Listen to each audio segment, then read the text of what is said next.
Suhani was my classmate at Stanford University's Graduate School of Business, and she is a social entrepreneur. In my opinion, she is the social entrepreneur. The slums of Mumbai seems to be very, very far away from this part of the world, but you will see and you will feel in reality the problems, the challenges, and the solutions are so close. Please give a really warm welcome to my hero, Suhani Jalota.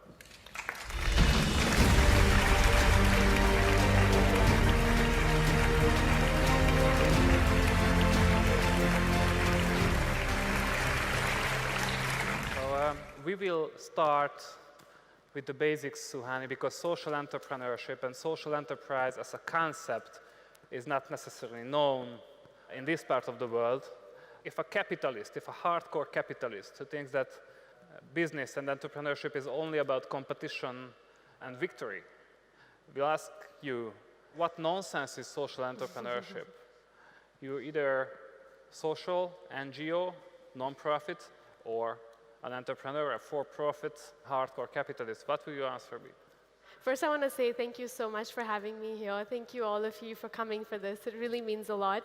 I've never been to this part of the world, so it's definitely a very different atmosphere and context that we're talking about as well. Social entrepreneurship it's understood very differently by different people, as you very clearly mentioned. A capitalist would have a very different take on it. My view on what a social enterprise really is, it's any organization, whether it's a business, for-profit, non-profit, that's doing good. So the social aspect comes from this, the fact that you have to create some kind of social impact. The enterprise side of it is just that it has to run effectively and efficiently and be able to deliver in a way that a business does. So it's a lot of it is actually in the way that an enterprise operates. So a non-profit that is operating like a business and is delivering social impact is also a social enterprise. How did you learn about these concepts? From where you come from, actually, it's a pretty rare thing. So how did you start? It's rare in that it's new. So it's just becoming a field. In fact, any kind of interdisciplinary fields are becoming more of a thing, but they were not of the past.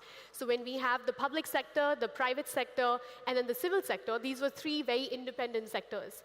Now we're seeing that there's a convergence between all of these different sectors. And so for public and private, there's the public-private partnerships, which have becoming more and more common. We have crony capitalism coming in, where politics is now playing in as well. In the same way, a social enterprise is the bringing together of the two sectors, the civil society as well as the private sector. And in some ways, in fact, the way to scale a social enterprise is often thought of through the public sector now as well. So involving all three, the civil society, the private sector, and the public sector, to create massive national level change. And that's really the way to go. So from theory, which sounds nice, of course, coming back to the ground, what are you exactly doing? I run this organization called the Myna Foundation. Myna is the bird that speaks a lot, and we want women, and Mahila means woman. So essentially, we've created this organization where women can talk about the issues they're most afraid to discuss aloud as a means of breaking the taboo and stigma that's associated with menstrual hygiene, domestic violence, sexual assault, anything that a woman shouldn't feel afraid to talk about, but she is. And we want her to stand up for herself and fight for herself, knowing that this is only her right, and that this is something that she should stand up for in her family and in her community as well. So the organization founded officially in 2015, but I've been working in these slum communities in Mumbai since I was about 15 years old. And to give you a context of what Mumbai slums are actually and what they're like, so we have 24 million people living in Mumbai and in the outskirts of Mumbai city. Which is 2.5 size of Hungary, Yeah, it is. And half of that population, so in fact close to 12 to 13 million people, live in slums, which is one of the highest percentages of any city in the world. So only Rio de Janeiro compares, that's in Brazil. So when you have such a large part of the population living in slums, and they're the ones actually building the cities, it becomes a really important segment for us to focus on. Unfortunately, that entire segment is unrecognized by the government. So it's non-notified, so it's all illegal. And they're all residing on 8% of the land. So when I say half of the population is living there, half of the population, meaning only the people are living there, but they're on 8% of the land, and most of that land now is actually marshy. And because Mumbai is such a constrained water-constrained city, for it to grow, it's very difficult for it to grow in land space, and more of the marshy land is now being taken up as housing by these slum dwellers.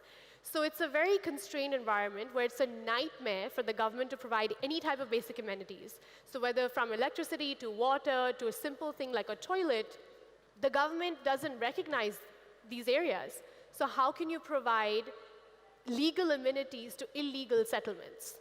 And in this context, you don't even have a governing body. So in a rural area, you actually have a rural governing structure. You have a head of a village government, and then they're reporting to somebody else in the government. In a slum, you don't have any such governing structure either. So the kind of economy that we work in is very informal. Most of the people here are unemployed or underemployed. And in majority of the cases, men are not working at all. It's just the women. So if you have all the men being drunk and having I told you that this would be similar to what we have. Where you have 5, 6 children in every house, and then you have these women who have the sole responsibility to feed their families. They have to look for employment themselves. And yet, when women are not able to get this employment, their entire families often suffer. When we founded the organization, Myna Foundation, we realized that we wanted to employ these women locally, giving them financial sustainability so that they can actually earn income for their families. And in doing that, they can also break the taboos associated with them not having to be able to speak up openly about anything that they can. What was the drive behind your decision? So you established this as a student. I think it was around your first university year, something like that, right? Yeah. The drive is and will always be the stories of the women on the ground. As a 15-year-old, when you see and hear of stories when women are often crying in front of you, as well as like standing up in ways that you would have never imagined. They've seen their children die in front of their eyes when they used to live on railway tracks or on pavements on roads, seen their children die from being hit by cars on the road. And they have suffered, women and their own children, their own girls, being harassed mentally as well as sexually while on the way walking to a public toilet. When you think about the kind of situation that they're in, and yet somehow they're surviving, and yet somehow they are still trying to work for others in the community, you realize that this is just, there's so much of potential here, and there's so much of lost potential that this is really the key to a prospering India. Are you a lone wolf, or you had a great company, group of friends who helped you? India is going through this wave of where the youth really wants to get involved in creating social change. I mean, it's kind of split. So, half of the youth really wants to leave the country. They think it's a helpless situation. With the whole political regime now, which is very nationalist, people often think that we're becoming less and less secular as a nation, so less and less accepting of other cultures and ethnicities and religions. And on the other side, you actually have people that are really interested in creating social change, joining politics, joining business. And I've been very fortunate at Myna to have had such an excellent team, most of whom actually come from the slum communities themselves. And these girls, we've had cases where these girls really come from areas where they couldn't even talk about periods or pads or about themselves openly. They would cover their faces with a burqa. When they were talking about even their names, they couldn't say in front of any men. And now these girls are basically going door to door, marching on the streets on Menstrual Hygiene Day on the 28th of May this year. We just had a whole group of hundreds of girls on the streets, on microphones, talking about how period blood is not bad blood. And these are the same girls who used to cover their faces to not even say their name in front of anyone before. If I remember correctly, to the pictures you have shown me about your projects and activities, you're actually leading a group of much older people, older than you. Yes. Isn't that difficult? Are they accepting you as a reader? And if yes, which I think the case is, how did you manage this? So we work with 16-year-olds to 55, 60-year-olds. And for the older women that we employ, a lot of them look at me as their younger daughter or as somebody that they would want their daughter to be around. I have definitely initially found it very, very challenging to work with them in that I didn't want to ever give them any instructions. I didn't want to tell them to do anything in a certain way because I felt that they would always know better. They have experience that I don't have, and I, in fact, want to learn from them instead. And I think we've somehow grown together. So it's not a dynamic where anyone is above anybody because we all have different things to contribute. In fact, I'm not the decision maker. The decision maker are the women on the ground because they know best what their problems are and they know best what their solutions are as well. All I'm doing is helping bridge the gap with resources that they might not currently have. And I think the team also looks at it that way. And so when they realize that they're also in a power of making decisions and that it's on them too, that ownership lies with all of us. And so that hierarchy hasn't really come in. So I think that's been very, very helpful for us. And also the dynamic, personally, it is very much like I'm their daughter and they're like my mother. So they feed me really good food and we have a lot of fun together. So it's not really this kind of dynamic that you normally imagine. You have been invited by the Queen of Great Britain. CNN covered your organization. You are pretty much a well-known personality in the social entrepreneurship scene, I think globally. And you are studying at Stanford, which is a great university, but still one of the most elitist institutions of the world. It's a bubble. Yes.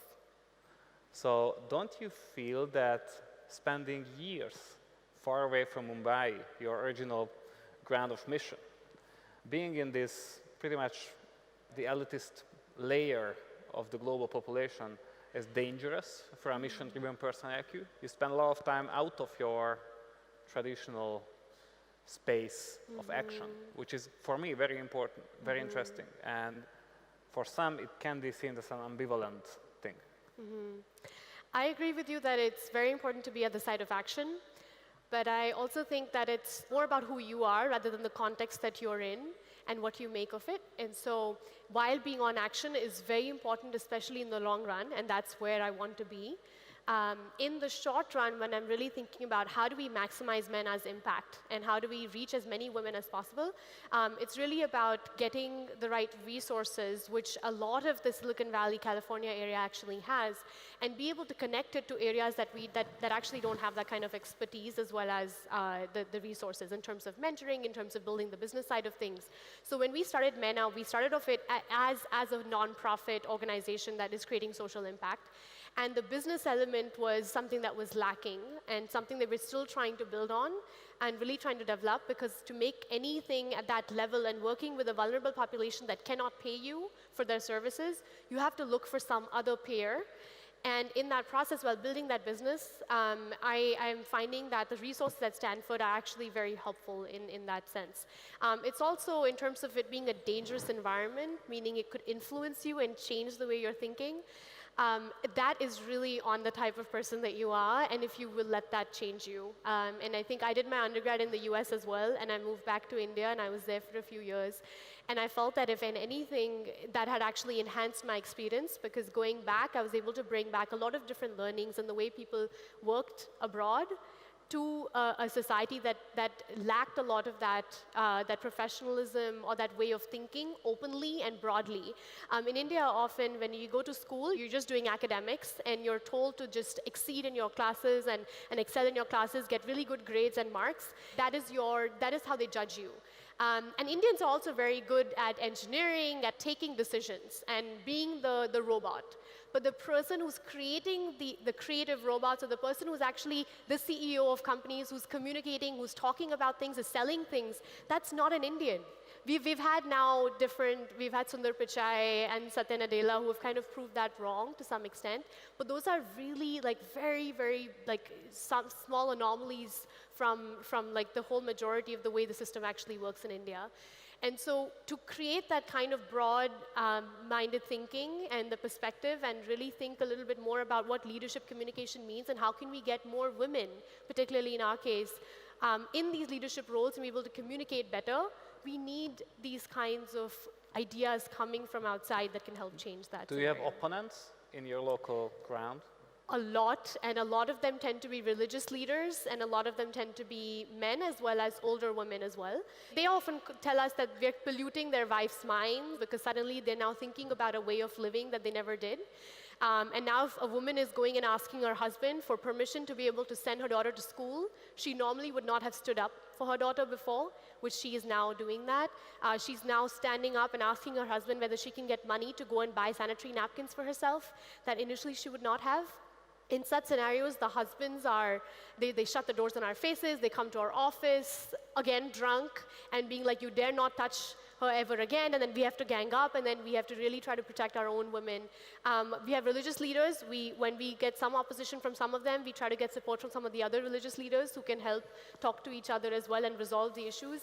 We work with the police very closely because we have to. The areas that we work in are often areas that even the police can't patrol because they're scared for their own life. And so when we are trying to go into these very narrow pathways where there's no light coming in, there's no street lamp, nothing, right? Because these again, all illegal areas, and trying to find women there, A, who need employment, or B, who need the access to sanitary napkin products. In either case, we really need police people to be guiding us and standing by our side as well. So the state is actually supporting you? The police definitely, these are local police officers, especially the women police officers in that area, who are very, very supportive of the work we do. Okay, but they are state bureaucrats. Yes, so exactly. The things are improving in a sense because the state guarantees some kind of support, very important physical support for a service like yours. Yes, for sure. I mean, our central government, our prime minister cares about sanitary napkins now. Our prime minister cares about toilets now, and he's been very vocal about this. It's excellent in generating awareness. Where it is not as useful is when it actually comes down to on the ground what is really happening about what he said on stage and on Independence Day when he's making all these really outlandish remarks and talking about how every single Indian today should have a toilet to use and that we are actually open defecation free in India. So open defecation is when you're not using a toilet, you're just openly defecating on the streets. Like none of this is true at all. But it's just because a lot of these statements, and there is this government and state center support, yet on the ground it often doesn't manifest itself in the ways that we'd want it to. So it's still on the local officials to take it upon themselves as something, if they want to support, then they can. And if not, there's nobody holding them against it either. For me, you seem to be very wise and experienced in such a young age, which is very untypical. I'm curious if anything can surprise you after these years you spent actively on the ground. What was the latest big surprise for you in this whole enterprise, in this whole challenge? I think we are surprised every day, and I don't agree with that initial statement. I don't think that I'm atypical at all in this case. A recent happening that happened just at Myna recently, where we had a 7-year-old girl be raped, murdered, and put in the water tank of our building where our office is. And this was, I mean, unheard of. We only heard about this case like after 1 or 2 days of the police basically trying to find her, and then we started getting involved in this case. And I mean, you'd expect that we should have been used to these kinds of cases, but you can't get used to something like this at all. And we, in fact, find cases of rape against minors by minors on a daily basis, 3 to 4 being registered at the police station. There are numerous others that are not even registered, right? This is the reality, and we cannot get used to it. And if we did get used to it, we would just become immune, like many of the others in the country who have just gone on to lead their lives indifferently. We just can't. We're in the midst of all of this. So I think that there's a lot of things that surprise us, and it's these kinds of things that tell us how much more urgently we need to be working faster, and we need to be thinking about how can we set up the right systems so that this doesn't happen in the first place. The way the police responds is by trying to answer what's currently already happened, but we need to stop this from happening, and that can only happen, and we think that the fundamental, like of all of these issues with domestic violence and a woman taking it, with sexual assault also hiding it, or with menstrual hygiene, is that a woman doesn't think that she is important enough or worth it to stand up for herself. She needs to understand how important she is, and the way to do that as well is to give her employment where she's having financial stability, as well as this push and this like emotional understanding that you need to have the confidence and the independence and the freedom that you've never dreamed about, that you would have never thought about. And if you have this kind of confidence and independence and freedom and money in your hands because you're financially stable, you can be independent and be able to lead your own lives and be able to stand up for yourself. You wouldn't be able to see your neighbor being harassed, but right now you're keeping quiet because you just think that's the norm. How about funding? How you raise funds? So the funding is always tricky, and I think in a social enterprise, the advantage is that you're also earning money yourself. So we have some amount of revenue, but the revenue is still a smaller percentage of our total budget. In India, we actually have a very good corporate social responsibility law, where every large organization has to give 2% of their profits for any kind of social cause. And the government has listed about 12 different causes in a law that they passed. And we come under the health and education bucket as well. So a lot of these really large organizations are able to fund big NGOs in India. In fact, that's one of the reasons why we have over 2 to 3 million NGOs in the country, and they're surviving because of all of this funding being available. Many of these NGOs are bogus NGOs. They're just there on paper. They're not actually doing anything on the ground. And so corporates find it difficult to identify which organizations are actually legitimate to give funding to and which ones are not. So our struggle in funding has been to basically just constantly prove our credibility and showcase that what we're doing on the ground is really worthy of your money. That money exists, there's a lot of it.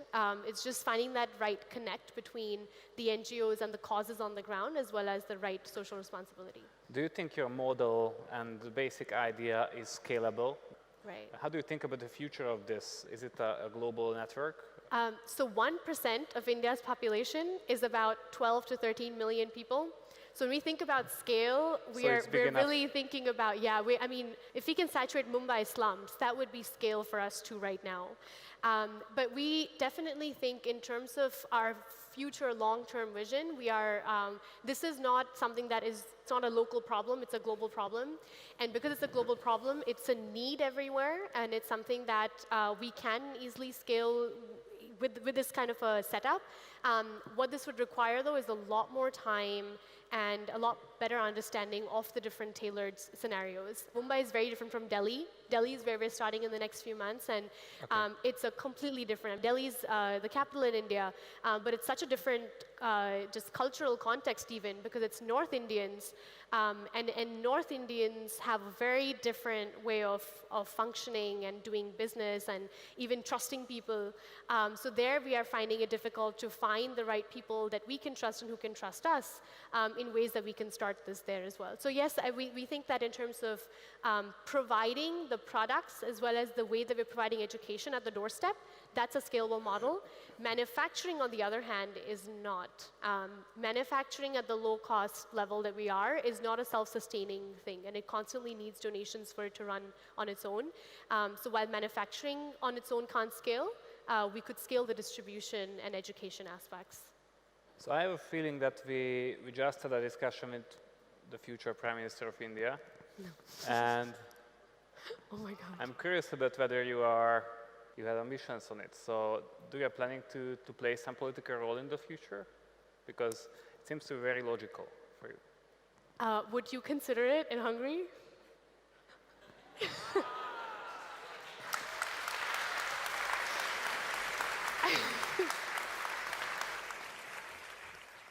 No, I wouldn't lie. I think I've definitely thought about politics in the long run, but it's just not something that, the way it works in India, I guess it's like that in a lot of countries as well. It's extremely dirty. It's just, I think we have politicians without any qualifications at all, and so I think the fact that I am even getting a PhD is disqualifying me from politics in India.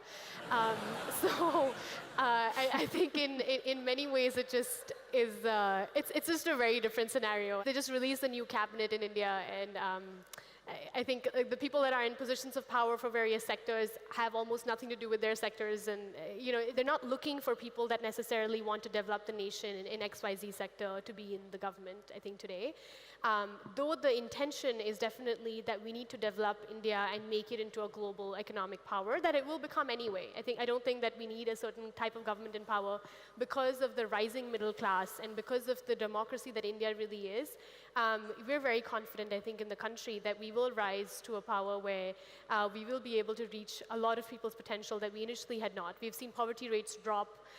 We've seen that women have progressed a lot, no matter what, there's still a lot of work that still needs to be done.